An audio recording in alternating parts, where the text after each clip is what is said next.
안녕하세요. 저는 가톨릭대학교 성비센트병원 재활의학과 김준성입니다. 이번 시간은 장애 및 장애인 건강권에 대해 말씀드리겠습니다.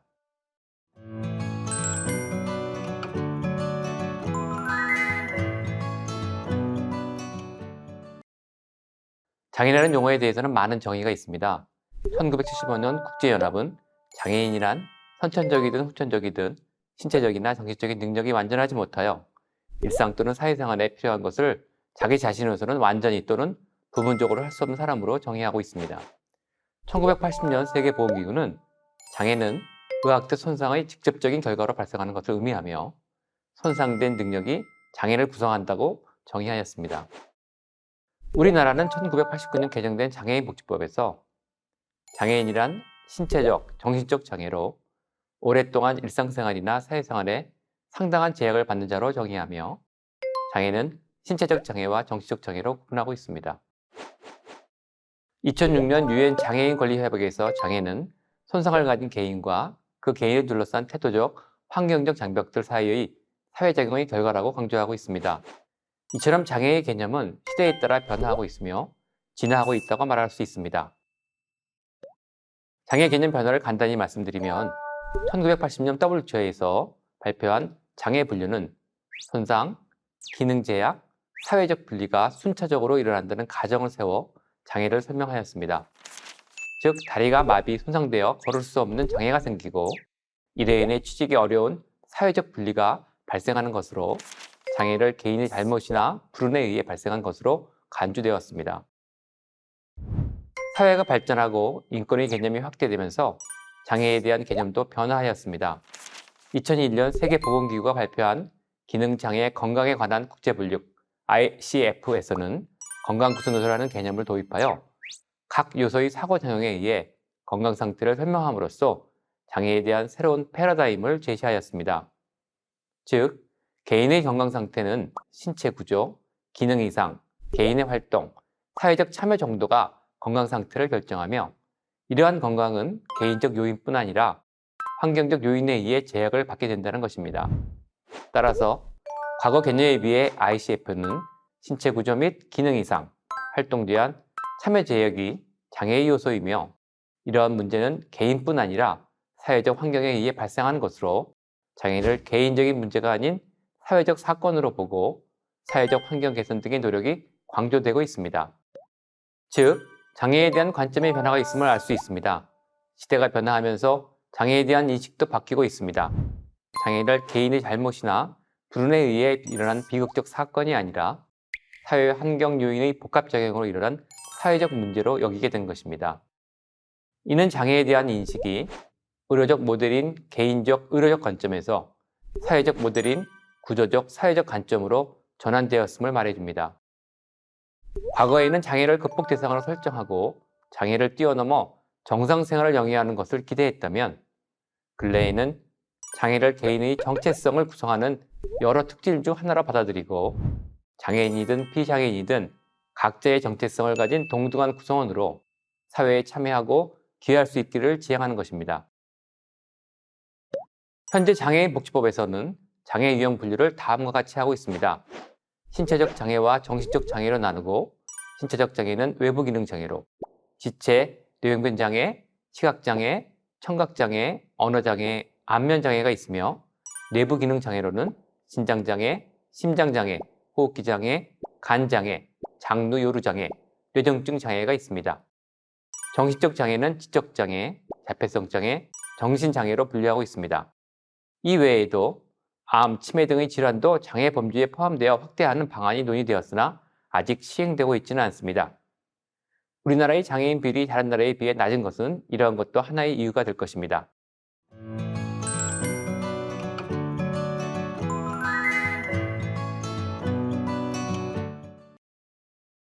WHO, 즉 세계보건기구에 의하면 건강이란 단순히 질병이 없거나 허약하지 않다는 것만이 아니라 육체적, 정신적, 사회적으로 완전한 안녕 상태를 의미하며 인종, 종교, 정치적 신념, 경제적, 사회적 조건에 따른 차별 없이 최상의 건강 수준을 유지하는 것으로 인간이 누려야 할 기본권이라 규정하고 있습니다. 건강권이란 최상의 건강 상태에 도달하고 그것을 유지하기 위한 실체적 권리이며 이에 보장하기 위한 적절한 보건 및 사회제도 등 국가의 책임이 요구되는 절차적 권리, 단순히 질병이나 손상이 없는 상태가 아니라 신체적, 정신적, 사회적으로 안정한 상태를 의미합니다. 건강권은 인권에 해당합니다. 인권이란 사람이 사람답게 살 수 있는 권리를 말합니다. 1948년 세계인권선언 제3조에서는 모든 인간은 생명을 지키고 신체의 자유와 안전을 누릴 권리가 있다라고 말하고 있습니다. 1966년 유엔 총회에서 시민 정치적 권리에 관한 국제규약과 사회 문화적 권리에 관한 국제규약이 채택되었고 1990년 국무회의에 비준되어 대한민국에서도 효력이 발생하였습니다. 시민적 정치적 권리는 집회, 결사, 표현, 양심, 사상 등에 대한 자유 등 자유에 대한 권리로 자유권이라 말할 수 있습니다. 사회문화적 권리는 건강권이 포함되어 있으며 자유보다는 평등의 지향점을 두고 있습니다. 또한 경제적 평등과 사회문화적으로 차별받지 않을 권리와 같이 보다 나은 삶의 질에 대한 지향을 담고 있습니다. 즉, 건강권은 자유보다 평등의 지향점이 있으며 차별받지 않을 권리로 사회권에 포함됩니다. 니켈의 인권 분류 기준에 따르면 인권은 안전권, 적정 절차의 권리, 자유권, 참정권, 평등권, 사회권, 특별한 집단의 권리로 나눌 수 있고 건강권은 사회권에 속합니다. 2021년 대한민국은 유엔 무역개발회의 분류에서 공식적으로 선진국에 진입하였고 그동안의 민주화 영향으로 자유권은 향상되었으나 빈부격차가 심화되고 사회적 불평등이 해소되지 않는 등 사회권은 아직 취약한 상태라고 할 수 있습니다. 사회권도 개선하는 노력이 필요할 때입니다. 2000년 유엔 경제사회적 문화적 권리위원회는 건강권은 적절한 보건의료뿐 아니라 안전한 식수 및 적절한 위생에 대한 접근, 안전한 음식, 영양 및 주거의 적정 공급, 건강한 직장 및 환경 조성, 성 및 생식봉을 포함한 보건관련 교육 및 정보에 대한 접근과 같은 기본적인 건강 결정 요소까지 확대하는 포괄적 권리로 해석하고 있습니다.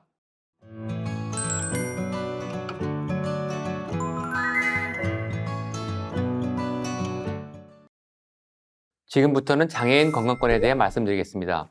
지금 보시는 자료처럼 사회가 평등해야 건강하고 또한 개인이 건강해야 평등합니다.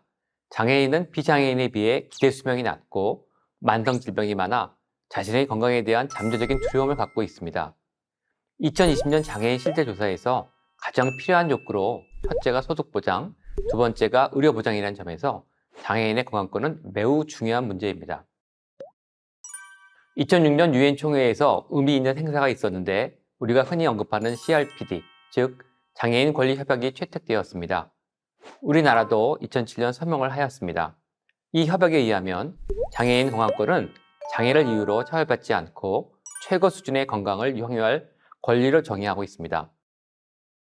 유엔 장애인 권리 협약 제25조 건강에 관한 항목에서 당사국은 비장애인과 동등한 수준의 건강관리 및 프로그램을 제공해야 하고 조기 발견 등 장애를 최소화하고 예방하기 위한 보건의료 서비스를 제공하여야 하며 장애인이 속한 지역사회와 가능한 인접한 곳에 서비스를 제공하고 윤리적 기준에 따른 훈련과 홍보를 통하여 보건 전문가로 하여금 차별 없는 서비스를 제공하도록 하고 건강보험 및 생명보험 제공 시 장애인에 대한 차별을 금지하며 장애를 이유로 건강관리, 보건 서비스 또는 식음료의 차별적 제공 거부를 금지해야 하는 것으로 명시하고 있습니다. 장애인 권리 협약 비준 당시 우리나라는 생명보험이 차별적 제공 금지 항목은 유보하였고 그래서 최근까지도 보험 가입에 차별이 있었던 경험이 있습니다. 건강권에 대한 국제협력을 정리해보면 1946년 세계보건기구 현정에서 건강에 대한 정의를 하였고 명시적으로 건강권을 언급하였습니다. 1948년 세계인권선언에서 구체적으로 건강에 대하여 언급하였고 1966년 유엔 경제적, 사회적, 문화적 권리에 관한 규약에서 자유권과 사회권에 대해 구체적으로 다루고 있으며 2000년 유엔 경제적, 사회적, 문화적 권리위원회 일반 논평에서 건강권의 개념을 위생, 음식, 주거 및 보건교육에 대한 포괄적인 권리로 확대하였습니다. 그리고 2006년 CRPD 장애인 권리 협약에서 구체적으로 장애인 건강권에 대해 논의하였습니다. 국내 법령에서 건강권은 헌법, 보건의료기본법, 의료법, 소비자기본법, 장애인 건강권법, 정신건강증진 및 정신질환 복지 서비스 지원에 관한 법률에서 언급되고 있습니다. 앞에서 말씀드린 바와 같이 건강권은 실체적 권리이면서 절차적 권리입니다. 대한민국 헌법에서 건강권에 대한 명시적인 규정은 없습니다. 헌법 제36조 제3항은 모든 국민은 보건에 관하여 국가의 보호를 받는다고 규정하고 있습니다. 비록 문헌적으로는 국민에게 건강권이라는 주관적 권리를 부여하는 형식이 아니라 보건에 대한 국가의 보호 의무 규정을 하고 있는 형식을 취하고 있지만 일반적으로 헌법 해석상 기본권으로서의 건강권을 도출할 때 직접적인 근거로 원용되고 있습니다. 또한 헌법 제35조 제1항은 모든 국민은 건강하고 쾌적한 환경에서 생활을 할 권리를 가지며 국가와 국민은 환경 보존을 위하여 노력하여야 한다고 규정하고 있습니다. 이 조항은 환경권에 관한 규정이지만 헌법에서 건강이란 용어로 사용하는 유일한 조항이란 점과 건강한 환경과 매우 밀접한 관련성을 맺고 있다는 점에서 건강권에 관련해서도 중요한 의미를 지닌다고 하겠습니다. 그렇다면 인간다운 생활을 할 권리를 규정하고 있는 헌법 제34조와 국가의 보건보호 의무를 규정하고 있는 헌법 제36조 3항과의 관계는 어떻게 이해해야 할까요? 대한민국 헌법에서 인간다운 생활을 할 권리에 대해 말하고 있으며 건강권은 인간다운 생활을 할 권리의 구체적 내용이라 할 수 있습니다. 사회보장이란 사회적 위험으로부터 국민을 보호하고 인간다운 생활을 위해 필요한 소득, 의료, 그리고 복지 서비스 등을 보장하는 것이라 말할 수 있습니다. 결국 인간다운 생활을 할 권리로부터 소득보장, 건강보장, 그리고 복지 서비스를 받을 권리 등이 도출된다고 할 것입니다. 사회보장권으로서의 인간다운 생활을 할 권리는 주로 각 개별 입법 영역에서 사회보장법을 통하여 실현됩니다. 특히 질병, 노령, 사망, 장애, 산업재해, 실업, 장기요양 등과 같은 전형적인 사회적 위험에 대하여 한국은 이를 사회보험에 의하여 보호하는 법 체계를 채택하고 있습니다. 질병에 관해서는 국민건강보험법이, 장기요양에 관해서는 노인장기요양보험법이 시행되고 있습니다. 즉, 헌법상 건강권은 건강에 관한 사회보장권 또는 건강보장권을 의미한다고 하겠습니다. 건강권의 의의는 다음과 같습니다. 개인이 건강하지 못한다면 적극적으로 행복을 추구할 수 없을 것이고 생명에 대한 침해로 이어질 수 있으며 인간의 존엄과 품위를 떨어뜨릴 수 있습니다. 이처럼 건강은 인간의 생명, 존엄성과 품위, 그리고 행복 추구와 긴밀한 연관관계가 있으며 건강한 인간의 실존에 필요한 최소한의 조건으로서 인간다움의 기본 토대라 할 것입니다. 인간으로서의 존엄과 가치는 개인이 사회적 주변 환경과 의사소통을 할 수 있는 상태에서 자신이 주변 환경에 영향을 미치고 또 영향을 받는 과정을 통해 실현됩니다. 건강은 사회적 참여와 의사소통의 전제 조건입니다. 건강하지 못함은 자칫 공동체의 해악으로 인식되어 사회적 참여에서 배제되고 그 결과 공동체 내에서 연대의 가치가 허물어질 수도 있습니다. 따라서 건강권은 개인뿐 아니라 사회를 건강하게 하는 데 있어서도 중요한 일을 하겠습니다. 우리나라에서 건강권은 보건의료기본법 및 장애인 차별금지 및 권리구제 등에 관한 법률에 언급되어 있습니다.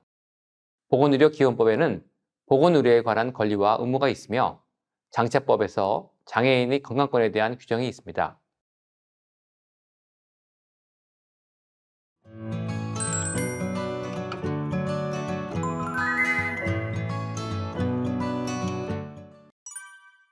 장애인 건강 실태에 대해 말씀드리겠습니다. 2021년 4월 보건복지부가 발표한 2020년도 등록장애인 현황에 따르면 장애인은 263만 3,026명으로 전체 인구의 5.1%입니다. 연령별로는 60대 22.9%, 70대 22.2%로 가장 많았으며 65세 이상 노년층은 49.9%로 절반을 차지하고 있습니다. 장애 인구의 노령화가 건강상의 많은 문제점을 나타내고 있습니다. 장애인에서 고혈압, 당뇨 등과 같은 만성질환 유병률은 전체 국민에 비해 매우 높습니다. 또한 외래 및 입원 횟수도 많고 따라서 1인당 연간 진료비도 전체 국민에 비해 높습니다.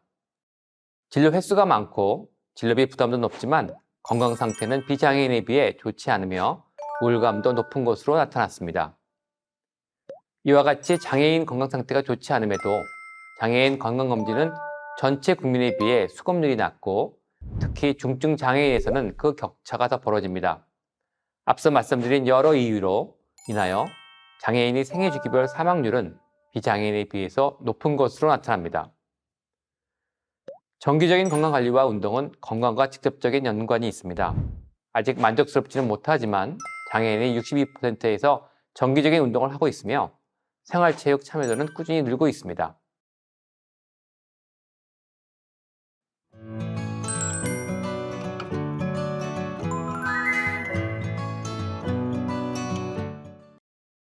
지금부터는 장애인 건강법 및 의료 복구성 보장에 관한 법률, 약칭해서 장애인 건강법 법에 대해서 말씀드리겠습니다. 이 법은 2015년 12월 29일 제정되어 2017년 12월 30일부터 시행되었습니다. 장애인 건강법법은 장애인의 건강권 보장을 위한 지원, 장애인 보건관리 체계 확립 및 의료 접근성 보장에 관한 사항을 규정하여 장애인의 건강 증진을 하는 것을 목적으로 제정되었습니다.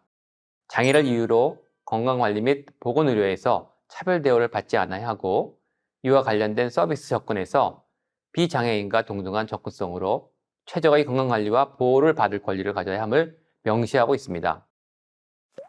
이 법의 주요 내용은 장애인의 건강권과 의료 접근성 향상을 위해 장애인 건강보건관리 종합계획의 수립, 장애인 건강보건관리 전달체계의 구축, 장애인 건강관리 서비스 제공으로 요약할 수 있습니다. 종합계획은 5년마다 수립을 해야 하고 건강보건관리 전달체계를 위해 장애인 보건의료센터를 설치하고 회복기 의료 전달체계를 구축하며 장애인 건강주치의 및 장애인 건강검진을 통해 맞춤형 건강서비스를 제공하는 것입니다. 국립재활원에 중앙장애인 보건의료센터를 설립하고 지역별 장애인 보건의료센터 및 보건소를 통해 지역사회 중심 재활 사업을 수행하며 권역별 재활병원 및 재활의료기관, 장애인 주치, 장애치나 건강검진기관, 장애인 구강진료센터를 통한 원활한 서비스를 하도록 구성되어 있습니다. 전국에 14개의 장애인 보건의료센터가 지정 운영되고 있으며 추후 19개 기관으로 확대될 예정입니다. 문제점은 대상 지역이 넓고 실질적인 서비스 연결을 하는데 어려움이 있다는 것입니다. 장애인 건강주치의 사업은 중증 장애인의 필수적 의료 서비스 이용을 접근성을 향상시키고 장애인이 거주하는 지역사회에서 주치의에게 지속적, 포괄적 건강관리를 받을 수 있도록 하여 만성질환 및 2차 장애로의 이완을 방지하는 것입니다. 일반 건강관리 주치의와 주장애 관리 주치의가 교육, 상담 등을 통하여 집중적으로 관리하고 필요시 상급병원으로 연결을 하여 실질적인 주치의 역할을 하는 것입니다. 문제점은 현재 장애인 주치의 수가 부족하여 원활한 서비스가 시행되고 있지 않다는 것입니다. 중증 장애인의 원활한 치과 진료를 위하여 장애인 구강진료센터는 현재 11개가 운영되고 있으며 4개가 구축 중에 있습니다. 장애치료 건강검진 사업은 장애인 건강보호법 제7조에 따라 질병의 조기 발견을 위한 국가검진에 대해 장애인의 접근성을 높이기 위한 것입니다. 2022년 현재 16개의 장애치료 건강검진이 지정되어 있으며 단계적으로 확대해 나갈 예정입니다.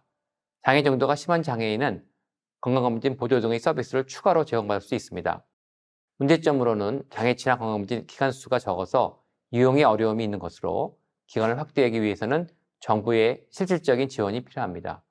또한 기존의 주치의처럼 진료를 받고 있는 경우 건강검진을 다른 기관에서 함으로써 중복진료가 될 수 있다는 것입니다. 장애인 건강법 제15조에 재활운동 및 체육에 대한 내용이 포함되어 있으나 용어의 정확한 의미가 모호하여 현재 제대로 서비스가 시행되고 있지 않습니다. 그러나 제도와 상관없이 장애인에게 체육, 운동은 매우 중요합니다. 운동을 하게 되면 건강이 증진되고 통증도 감소하며 즐거움과 함께 심리적 안정을 취할 수 있습니다. 장애인 체육에 참여하는 사람들은 상대적으로 건강하며 복용하는 약물의 양도 줄어들게 됩니다.